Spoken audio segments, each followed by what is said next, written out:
Today on the Social Corner. You need to address structural issues, which is redistribution and wealth.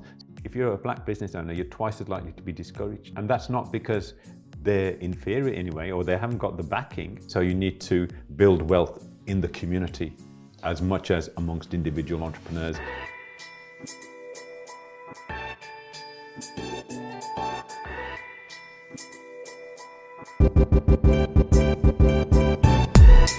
Hello and welcome to the Social Corner with me, Daina Anderson-Mpunzi. My guest today is the Director of the Centre for Research in Ethnic Minority Entrepreneurship at Aston University, whose work and contributions over the past 3 decades have significantly shaped the field of ethnic minority entrepreneurship. He is one of the foremost and renowned scholars in his field and is passionate about making a difference to the diverse communities who own and work in small enterprises. It's a pleasure and an honour to have him with me here today. Professor Monder Ram OBE, welcome to the Social Corner. I'm so thrilled to be here with you, Daina. I'm so thrilled to have you. Thank you for agreeing to come on and speak to me. We met, I'm jogging your memory, I think we met last year officially in your official capacity when we were panellists on a guest panel, I suppose.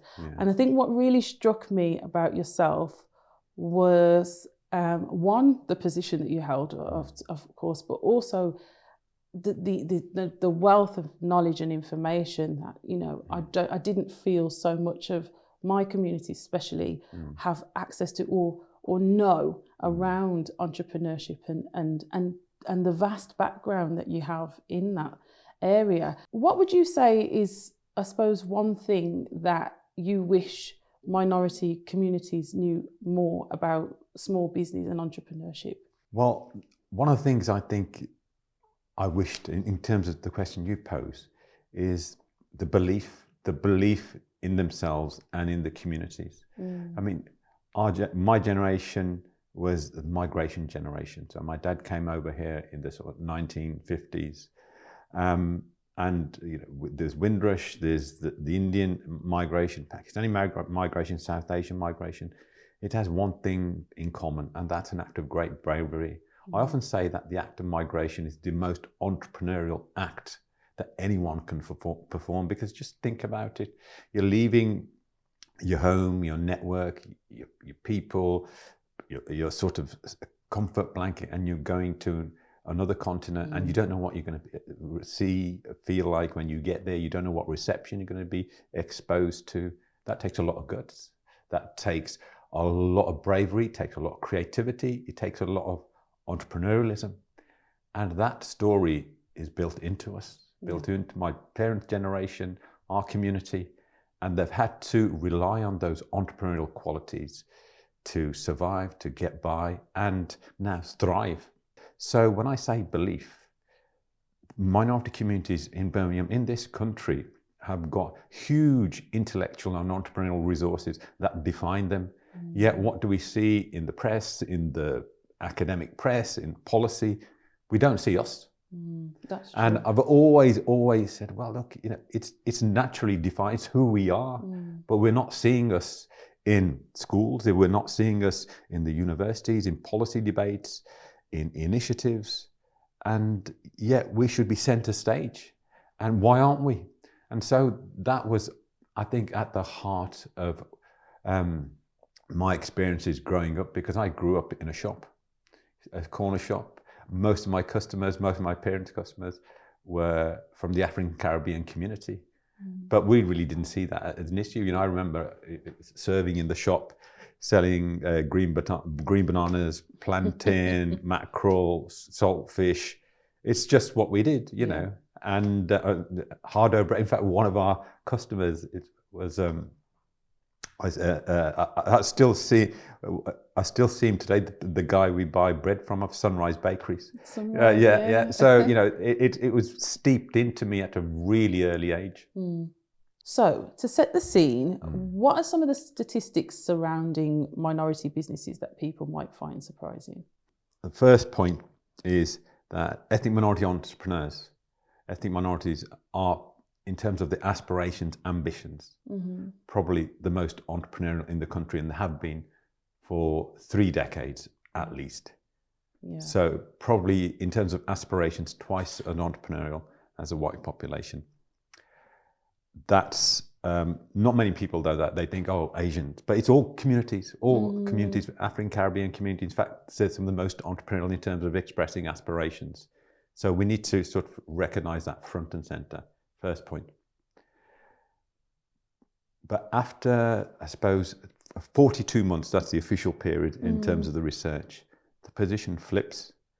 Then white people are twice as likely to run established businesses than ethnic minorities. After 42 months. After 42 months. Yeah. So that's, I think, massively surprising and massively worrying. Right. But those ethnic minority businesses that do actually survive that period are more likely to grow, more likely to trade in international markets overseas, and more likely to be innovative. Those are exactly the kinds of businesses that we need to get us out of this cost of living crisis, to sort of build back better. But again, we're not talking about those kinds of businesses that we need, that not only our community need, but Birmingham needs, the West Midlands needs, that UK PLC needs. So those kind of things sort of surprise me, because the narrative of Black and ethnic minority entrepreneurship is one of sort of resilience, challenge, and then ultimately success. And I don't think we hear that story often enough. I don't know if we actually look at it in that way, because as you're talking, I'm thinking about, I feel like ethnic minority communities are almost the inventors of the side hustle. Yeah. I remember growing up, my dad being a tool setter, working in a factory, but then sometimes on the weekend I'd see him cutting material. Yes, that's right. And selling material for trousers and suits and stuff like that. And it never occurred to me that that was his entrepreneurial side. It was just something he did. That's right. That's right. You've raised such a brilliant point, Daina, because you've said this is what he just did, right? But why don't we say he was an entrepreneur? He wouldn't say he was an entrepreneur, probably too modest to say that. We put entrepreneurs on a pedestal, and in our mind and in the media, they look like, well, they don't look like us. And we don't define them in that way. And we other ourselves. And I think that's a real challenge. I think it's a real challenge, because my dad, he didn't come here, he worked in the clothing trade, right? And he set up his businesses in the clothing trade, but he wasn't a born entrepreneur. He wasn't born into the clothing trade. He had to survive. He worked in factories. And we all know what happened to minority men in factories in the Midlands in the 50s and 60s. Really the crappiest jobs, the toughest conditions, and really virulent racism at that time. But they had to do that to survive. And then he'd set up his own side hustle, which was making garments. He had enough facility. He just learned, he adapted, showed the resilience that is the hallmark of minority communities, and which ultimately developed into a business. And he stumbled into it, but it was that sort of twin imperative of being resilient, but also, wanting to make something. And I think that defines many of the minorities I know in my parents' generation. Thinking about it, I remember a friend saying to me years back, before I started my business, it kind of annoyed her how many minority business would start without any capital investment. They would just kind of have a vision or be born of circumstance, and they've stumbled into it and tried to make a go of it. And I wonder if that puts quality to the quantitative data that you spoke about, the 42 months. What happens between that period? No one talks about this 42-month period, but that's critical. That is really critical that we understand that. And because policymakers, I don't believe, understand that. I think they think, oh, put them on a training course. Oh, they haven't got the skills. It's not that. I think it's 2 or 3 factors. I think there's a sort of mindset amongst people who have, who are the gatekeepers to power, gatekeepers to resources, who are saying, well, that's not for you. Why don't you go that track? It's easier. You're probably, because that's what they believe our communities are natural, you're preordained to do, and it's that stage is the ideation stage. What ideas do you put in their head? Do you say, well, actually, you've got a lot of natural skills. Your family had them. You've got them. Let's not put labels on them. You've got that resilience. You've got those skills. You've got that experience. Why don't you go into this sector or that sector? Try that. And I think it's at that stage people get put off or exclude themselves and think, well, I'm not good enough. Yeah. And I think there's a big issue, and the academics call that a sort of process discouragement. It doesn't sound as bad as discrimination, but I tell you, the impact is the same. It's the same. And I think we need to take into account as well, Monder, how generational wealth plays a part in this, because I suppose in that 42 months where someone's becoming discouraged, for example, because they're not getting investment, say, from banks or venture capitalists, in certain communities, they may be able to turn to relatives and say, could you put an influx of cash into this idea? But that's not necessarily the case I can mainly speak for the Black community. That might not be they might not have the opportunity for that. And so that the idea then just gets left on the wayside. I think that's such a critical point, Daina, about wealth and intergenerational wealth in particular, because again, we don't talk about that when we're talking about, we all get lost about the thrill of becoming an entrepreneur. Yes, you can do this. Yes, you can do that. Particularly for minority communities. They can do the rah-rah bit. They've got the vim, the joy, the vigor, the enthusiasm. But really, do they have the resources? That's the critical thing. Do they have the resources? I'm not sure they do to the same degree. Well, we know that. That's what the evidence actually says. I think it's important, and it's a really sobering thought. We can put on all the courses we like. We can have all the mentoring we like. We can have all the training we like. It's not going to compensate for a lack of resources. And that's why some of the evidence from sort of critical Black scholars in the US is actually quite critical about some of the work that people like we do, which is to advocate for enterprise. They say, look, what you're doing in actually putting on these courses or having these training schemes or mentoring opportunities is setting up minorities to go into low value added sectors. You're perpetuating insecurity. What they say is at the same time as these courses, these schemes, which are important, you need to address structural issues, which is redistribution and wealth. So you need to build wealth in the community as much as amongst individual entrepreneurs. So it's community wealth and entrepreneurial wealth together that will make the difference. And there was a brilliant American scholar called Professor Timothy Bates, and he's been making the point again for about 20, 30 years. Unless you tackle the issue of wealth, you really won't tackle the issue of equality in entrepreneurship. I think in some of the training I do sometimes, there's an image that I use, you may have seen it, where it pits side by side equality and equity. And what does equity in society look like? Can we ever really have equality? And I'm just thinking about what you've just said. What do you think it would take for that community wealth to be generated? What do you think needs to happen in society for this to actually become a reality? I think there has to be, frankly, an agenda of redistribution. I think it is about power. I think it is about resources. I think it is about recognizing that it is a deep-seated inequality, and race is part of that equality. It's part of the story of inequality. And if it's not addressed, what we're doing is it's a version of trickle-down economics.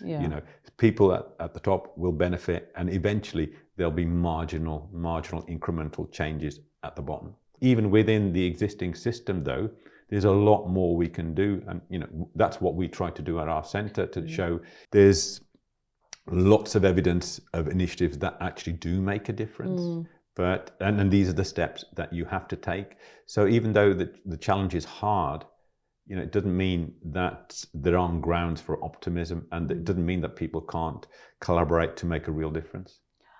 And I'm going to get into that a bit later, because I think it's pivotal to the work that you're doing and going forward. But what I really want to understand a bit more is about yourself. Yeah, sure. Because the man behind all of this, as you know, that it's really come from somewhere. You talked about your dad having a shop, a clothing shop. Tell me about your early years. Where did you grow up, and what was life like for you growing up? I grew up in Winson Green, or not the prison, but that's where I lived. And Winson Green at that time was, I would say, a sort of lower middle, but I think it was a middle class area, but it was largely a white area, oddly enough. I've heard this. And it was most of my peers were from either the Asian community or the African Caribbean community. And I just remember early years going to school and then working in the shop. So that was instilled in you from a young at age. an early stage. And if you think, you mentioned side hustle earlier, Daina, you probably got exposed to those experiences. You saw your family getting by in various different circumstances, and I think that's what my parents, that's what my dad and my mum were doing at that time. And you know, it was a very sort of difficult background. So we had lived in a 2 up, 2 down. There wasn't a lot of money. There was just a huge amount of graft. But this, we didn't see as sort of deprivation or poverty, actually. We just saw this is just what we do. It was just life. Yeah, that's right. It was just life. And, you know, we were in a bit of a bubble, because I think in the first, my dad's generation, you know, he could barely speak. He wasn't fluent in English. He couldn't read or write. He just knew how to graft. And that's what he did. I was incredibly average at school, didn't really like it. And, you know, I got really poor grades. I scraped through and got to the old Birmingham Polytechnic at that time. And I was average there until the last year of my politics degree, when this really weird lecturer who was in African politics just took an interest in me. You know, just said, "How's your mom? How's your dad? Tell me a bit about yourself." I used to go to him to discuss my essay. It was just really weird that someone takes a real interest in you. But I still remember him, and he had a massive influence. And then he would say, "What's your essay worth?" And I would say, "Well, 50, 55. And he said, "Rubbish, it's 70. And that gave me a huge boost. You know, someone really believes in you. And I think that was the first kind of experience I had when someone said, "Okay, you know, I think you're really okay," you know. And then my marks increased, and I really sort of found that I liked writing, or I enjoyed expressing myself. And you know, that insight, which was really manifested through that relationship with my lecturer, you know, it's so important to explaining a lot of the world now. It explains why things work and why they don't. And often it's not the evidence, it's not the technical stuff. It's basically, you haven't got your humanity right. He did, and he had a massive effect on me. What would you say the ethos of your parents was when it came to succeeding in life? What did they try and instill in you as much as possible? Well, I think there's the obvious one that I suppose from a sort of minority background, it's hard work. So graft, and I think my parents exhibited that. They worked 24/7. And I think the second thing was the importance of self-reliance. I was looking at sort of public sector jobs, and I was actually offered one in the civil service.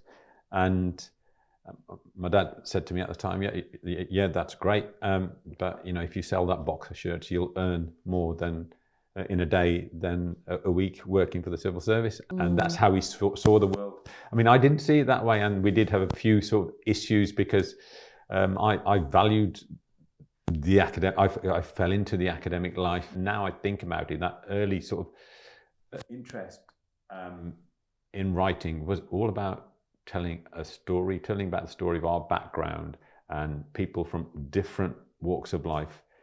And I think in terms of our own communities, sometimes, you know, we don't do that enough. Do you think it's that we don't tell our stories, or that we don't know how to tell our stories well. Because, but I think that's part of it. I wouldn't overemphasize that, because I think it's not, the responsibility shouldn't always be at us. Because True. you know, the holders of privilege aren't going to question the way they do business, are they? You know, and they're going to say, this is naturally the natural order of things. You speak in a particular way, you act in a particular way, and they're not going to question that. Actually, we should be questioning those practices. You know, we should be questioning the way large organizations recruit, banks give money, policymakers make decisions about who gets resources, who don't. We should be questioning that, because it's not set in stone. It's not set in stone. You know, we're seeing it now through a cost of living crisis we're going now. The government have made real crucial decisions which hadn't been well received. You know, and it's the first time that they're being questioned by other forces, right? You know, time. Well, absolutely. It's about time. Absolutely. But I suppose going back to the point you've made, yes, I think we need as minority communities maybe to convey our message better, but equally the responsibility resides with the gatekeepers to institutions and power and resources as well. They need to change as well.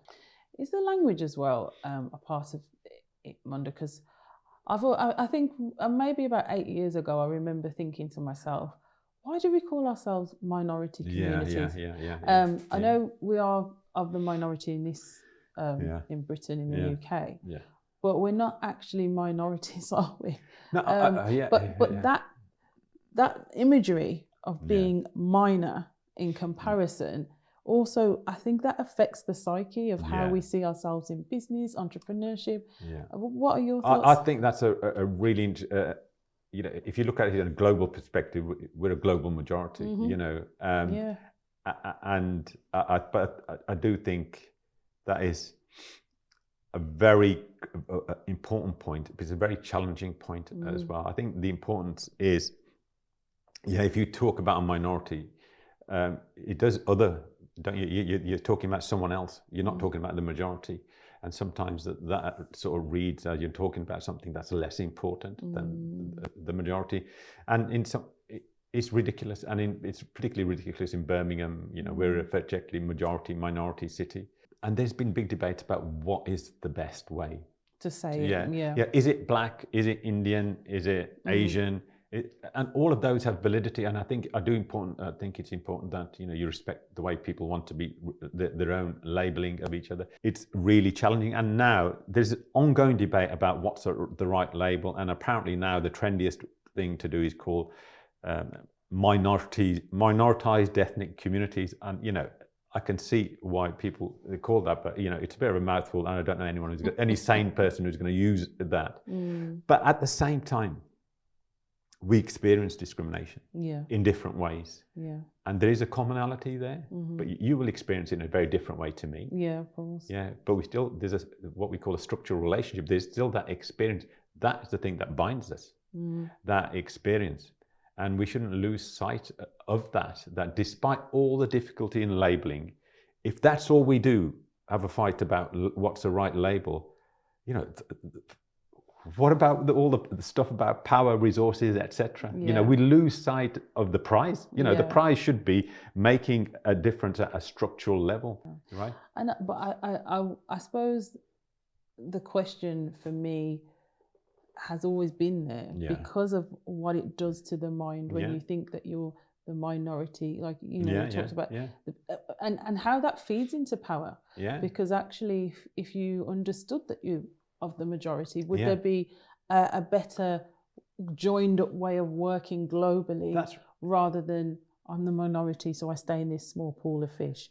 I suppose that's where I was coming from. And it makes a lot of sense. I remember when we first met, I remember us talking, and someone else with us, we were on a panel talking about the experience of being from a minority background in different areas. And it was a really sort of real conversation. I think there was some truths told that often don't get told. What really hit home was there's like two or three of us on the panel, I think, reasonably well established in our careers.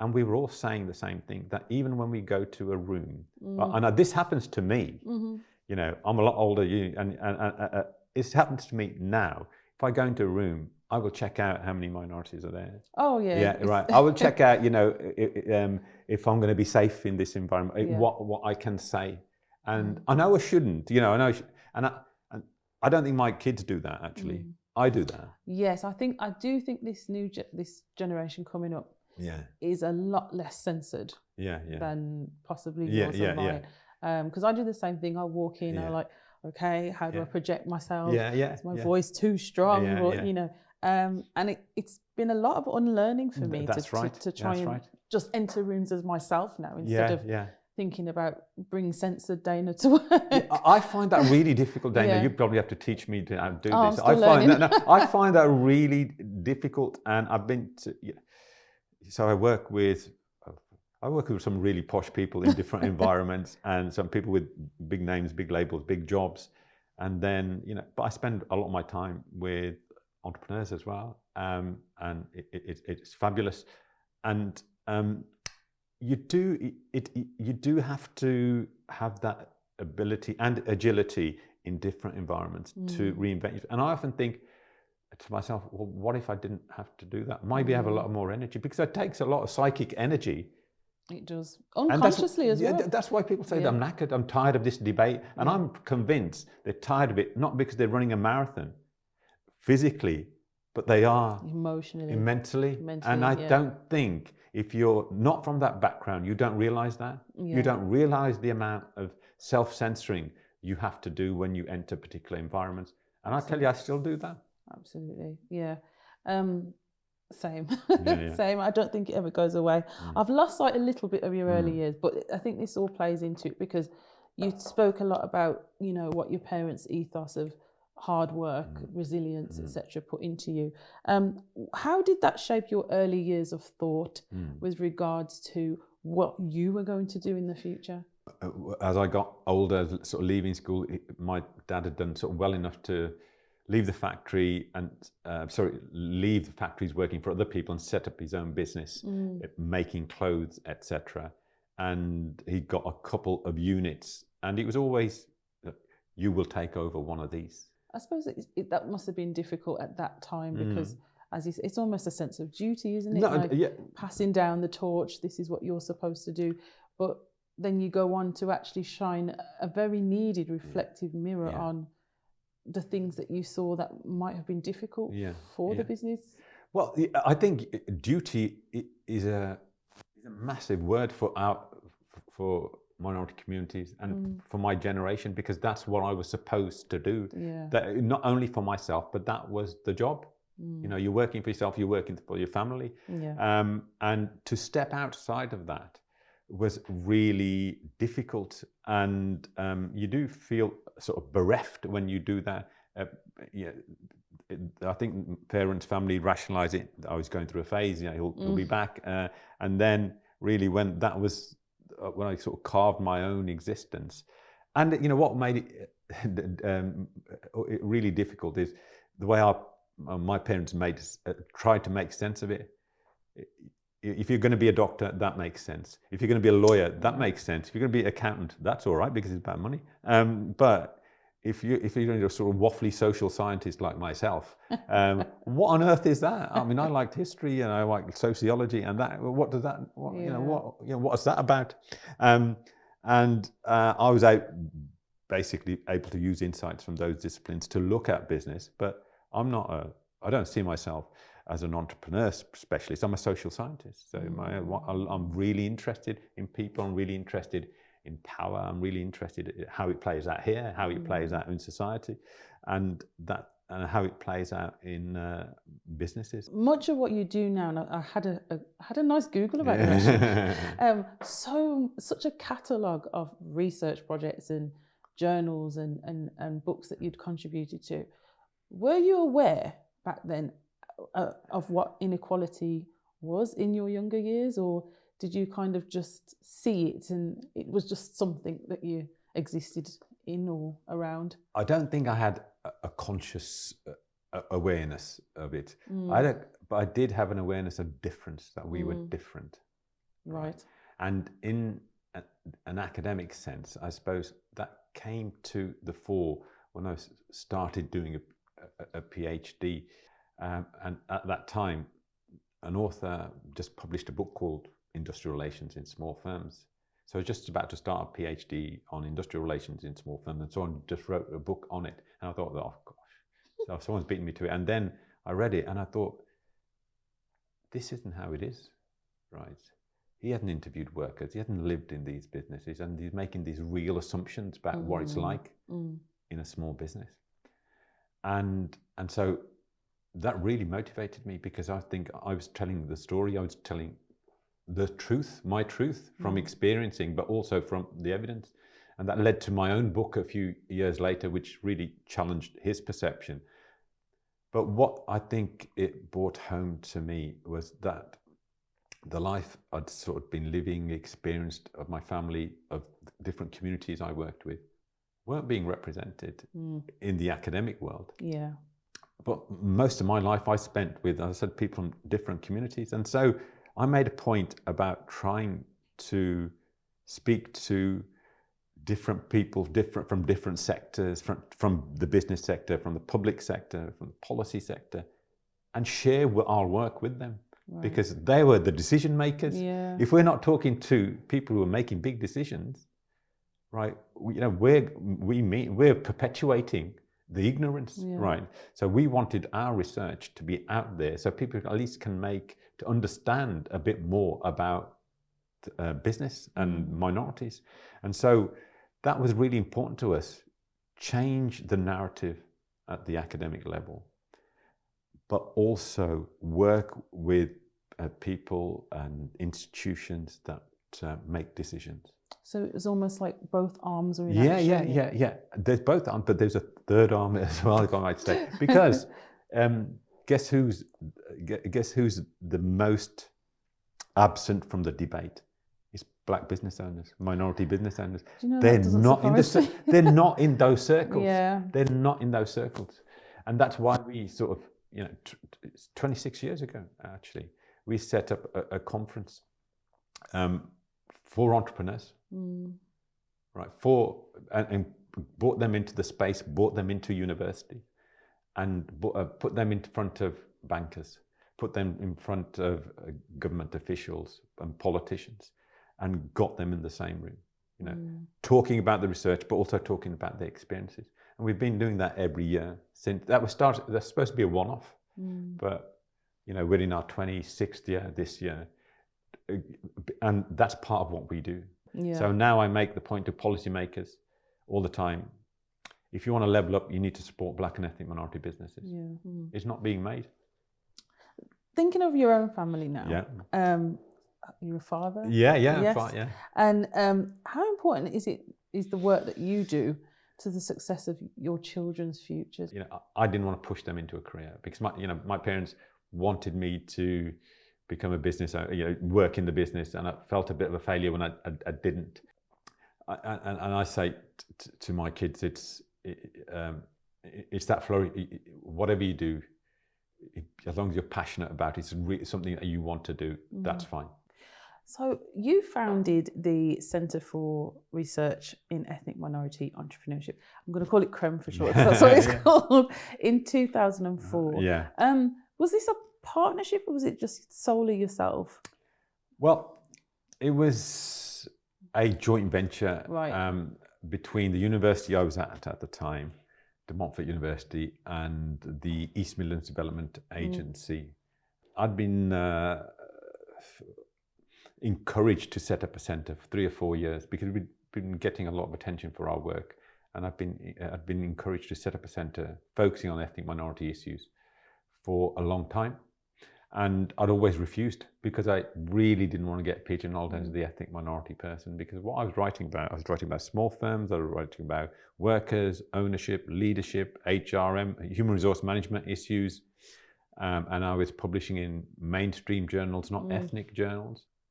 You talked a bit about, some of the work you've done, that the centre does.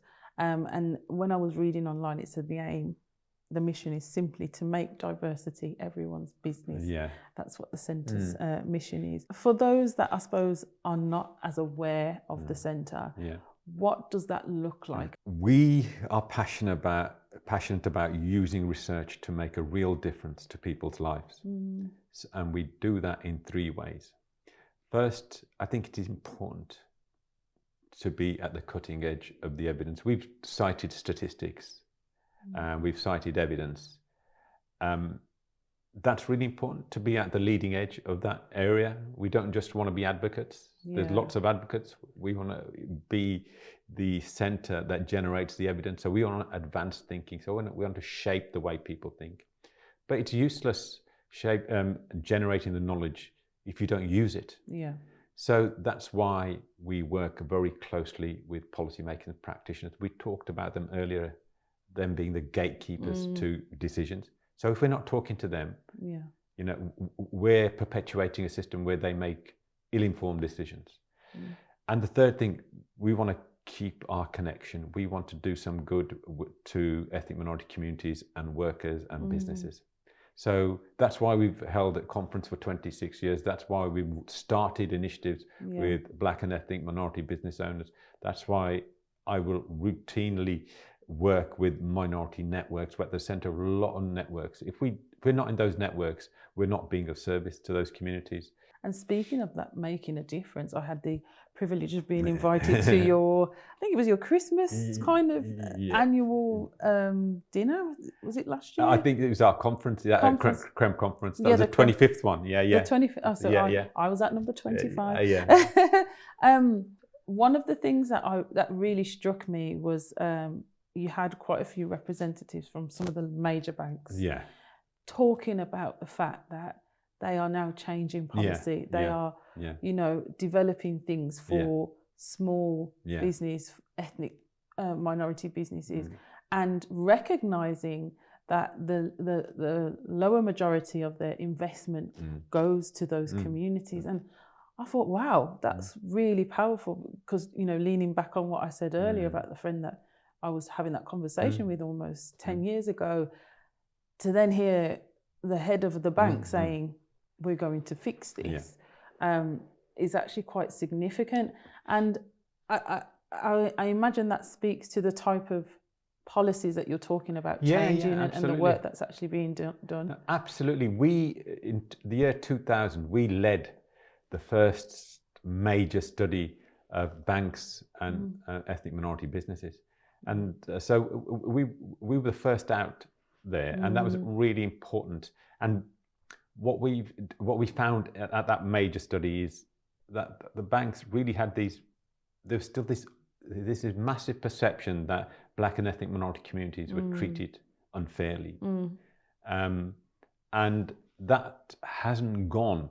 But at the same time, we've used the evidence gathered in that survey and others to keep working with the banks to keep putting pressure on them that you're really missing out on an opportunity, and you know, and updating the evidence now. So in the latest report that we've written now, we've found that ethnic minority business owners are twice as likely to be discouraged from raising finance than their white counterparts. That's massive. That's massive.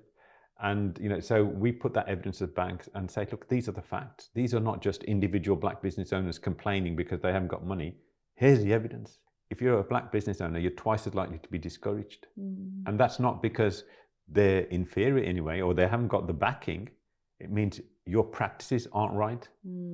And what are you going to do to change that? So it's really important to keep that dialogue with the bank, to use the evidence to make your case. 25 years, that's a long time to be having that conversation, but to be seeing what's happening now is great.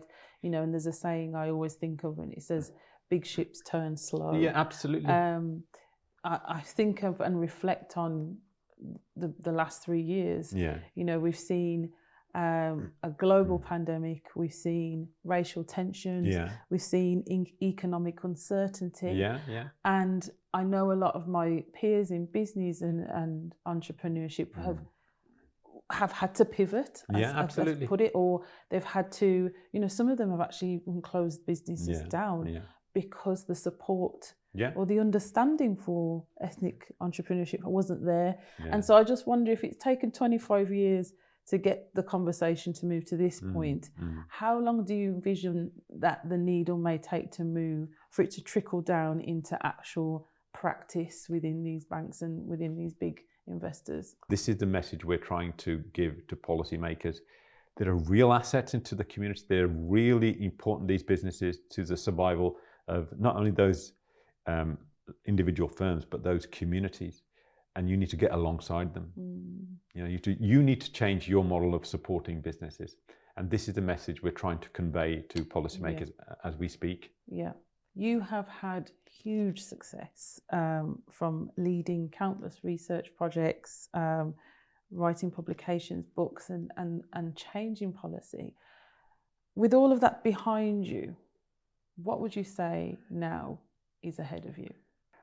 I'm quite excited, actually. I think even though we live in really challenging times, I'm really optimistic. Since my centre moved to Aston University, we're the biggest we've ever been. You know, we're a team of about 14, 15, very young team as well, and we're really committed to this agenda, committed to being good academics, but also equally committed, and this is something I'm really proud of, using that evidence to make a difference. So we're sort of, I suppose, bringing on a new generation of committed scholars who want to make change. So we've got 5 PhD students. They're all working in organizations. They're not sitting in their offices or in their studies or in the university just writing. They're doing that, but they're also working in a civil society organization, in a music company, in a refugee integration service. So they're working using that knowledge. They're being of service straight away. So that's something I'm working on. But I really do feel very positive about working together with different kinds of fellow travelers. By that I mean people who are committed to wanting to make a difference. We've just done a major report in which we outlined 10 recommendations to transform Black and ethnic minority business.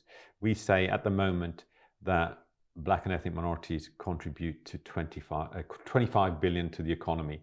And we say, if you implement these 10 recommendations, that can increase to 100 billion. What we're doing, I've got my university to invest in our centre for the next 3 years to implement those 10 recommendations. So what we're going to be doing over the next 3 years is working with the banks again, with policymakers at a national level, with private companies, because recruitment is really important, workforce diversity is really important, with representatives from the Black community, to get a coalition together, to develop a number of different projects implementing different recommendations, because we want to see that step change.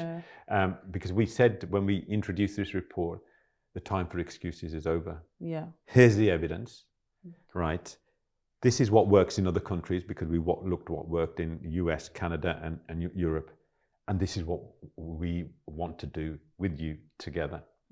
So what's the excuse?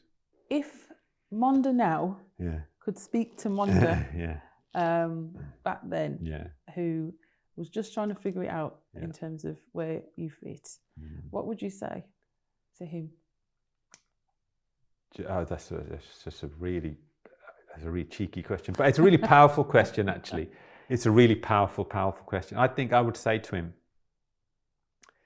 I think really 100% believe in yourself. Believe in yourself. I think in those early days, and at that pivotal point in my career, I didn't pursue opportunities because I didn't think I was good enough, or it wasn't for me, or I was too shy, or I was too introverted. I'd consider myself an introvert, even though I sort of waffle on for a living. But I didn't pursue opportunity. I think that I would say totally believe in yourself. I think that would, and I would do anything to instill that self-belief. And I think it's really important. And I think believe in yourself, and I think that other maxim, treat others how you want to be treated yourself. If you have those two together, I think that's quite a powerful combination. I wonder, and for you to consider, is the thread of that unconsciously or subconsciously running through where you are now, and the research and everything that you're doing? because we talked about the lack of belief that these entrepreneurs have. And do you think that message, you are, I suppose, reaching back and instilling that message into all the organisations you work with alongside policymakers and things like that, that you might have wanted to tell yourself back then?